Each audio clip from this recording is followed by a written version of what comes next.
Hello दोस्तों, मैं LK. Niral आप लोगों को अपने ही चैनल पे बहुत बहुत स्वागत करता हूं। दोस्तों, आज हम लोग पढ़ने वाले हैं क्लास 10th का ज्योग्राफी भूगोल। चैप्टर होने वाला है तीसरा जल संसाधन। तो चलिए हम लोग बारी बारी से इसको एक एक टॉपिक को कवर करते हैं। चित्र के माध्यम से समझेंगे, बिल्कुल और सरल और आसान तरीके से। आप लोग वीडियो में शुरू से अंत तक बने रहिए। चलिए सबसे पहले हम लोग जान लेते हैं जल के स्रोत।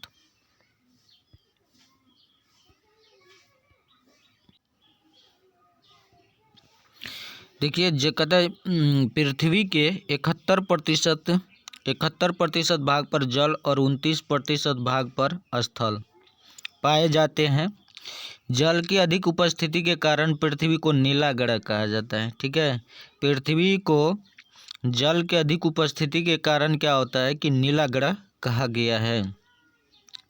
विश्व के कुल जल का 96.5% भाग महासागरों में पाया जाता है, जो खड़ा होता है। खड़ा मतलब हो गया नमकीन। ठीक है, समुद्र का पानी कैसा होता है? खड़ा होता है, नमकीन होता है।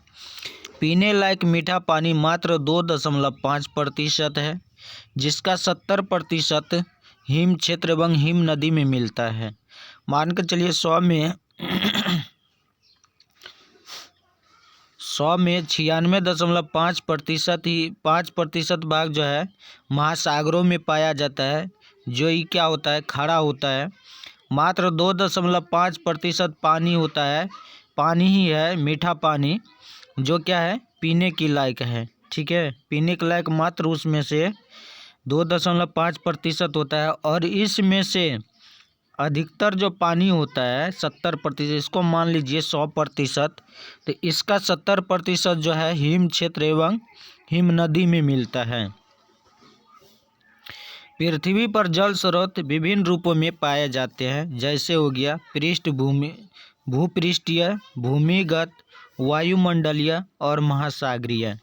भारत में औसत वार्षिक वर्षा लगभग 120 सेंटीमीटर है। ठीक है, भारत में जो वर्षा होता है, वर्षा लगभग 120 सेंटीमीटर होता है। अब देखिए, वर्षा कहता है कि पृथ्वी पर जल के स्रोत, तो पृथ्वी पे जो जल का स्रोत है, जैसे हो गया भूमिगत जल। तो भूमिगत जल कैसे होता है? देखिए,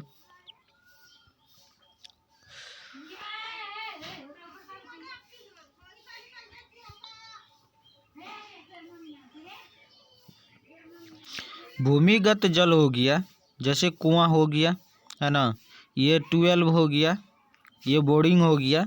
ये सब जो है पानी कहाँ से निकलता है? तो भूमि के अंदर से निकलता है, इसलिए इसको भूमिगत जल कहते हैं। फिर कहता है वायुमंडलीय। तो देखिए, वायुमंडलीय वर्षा, जैसे यहाँ वर्षा हो रहा है, तो ये पानी कहाँ से होता है? वायुमंडल से। फिर हो गया महासागरीय। तो देखिए, जैसे ये महासागर हो गया, तो ये हो गया हम लोगों का क्या कहते हैं? पृथ्वी पर जल का स्रोत हो गया। और पृथ्वी पर जल का जो वार्षिक वर्षा है लगभग 120 सेंटीमीटर है। चलिए हम लोग समझते हैं। कहता है धरातल पर जल झीलों, तालाबों, नदियों और जलाशयों में पाया जाता है। नदियाँ धरातलीय जल के मुख्य स्रोत हैं। जल विज्ञान के आधार पर भारत की नदियों को 2 वर्गों में बांटा गया है। देखिए, धरातल पर जो जल होता है वो किस रूप में पाया जाता है? झीलों के रूप में, तालाबों के रूप में, नदियों और जलाशय के रूप में पाया जाता है ना। इसलिए जल विज्ञान के आधार पर भारत की नदियों को 2 वर्गों में बांटा गया है। पहला हो गया हिमालय की नदियाँ, दूसरा हो गया प्रायद्वीपीय नदियाँ। तो चलिए हम लोग जान लेते हैं। कहता है हिमालय की नदियों का उद्गम हिम क्षेत्र तथा हिमानियाँ है। अतः हिमालय की अधिकांश नदियाँ 12 मासी मतलब सदानीरा है। देखिए, जो 12 मास नदियाँ बहते रहती है उसी को हम लोग क्या कहते हैं? सदानीरा कहते हैं, जो सदा हमेशा बहते रहता है। ठीक है, तो हिमालय की जो नदियाँ होती है वो 12 मासी होता है, सालों भर नदियाँ बहते रहती है। ठीक है, चलिए हम लोग दूसरा समझते हैं, प्रायद्वीपीय नदियाँ। प्रायद्वीपीय नदियाँ कहते हैं प्रायद्वीपीय नदियों का उद्गम क्षेत्र पर मुख्यतः पठारी क्षेत्र है। ये नदियाँ पूरी तरह से मानसूनी वर्षा पर निर्भर है, अतः इन नदियों को मौसमी नदी भी कहा जाता है। ये प्रायद्वीपीय नदी जो होता है ये क्या होता है, ये इसका जो उद्गम होता है मुख्यतः पठारी क्षेत्र ही होता है। ये क्या होता है, ये नदियाँ पूरी तरह से मानसून पे आधारित होता है। जब मानसून रहता है तो ये नदियाँ, इसमें पानी रहता है, मानसून ख़त्म हो जाता है तो इसमें पानी भी ख़त्म हो जाता है। इसलिए इसको प्रायद्वीपीय नदियाँ को क्या कहते हैं, मौसमी नदी भी कहा जाता है। बारिश के मौसम में बारिश रहता है और सूखे मौसम में सूखा रहता है। चलिए, जल संसाधन का वितरण देखिए। कहता है दक्षिणी गोलार्ध में जल प्रचुर मात्रा में पाया जाता है, जिसके कारण इसे जल गोलार्ध की संज्ञा दी गई है।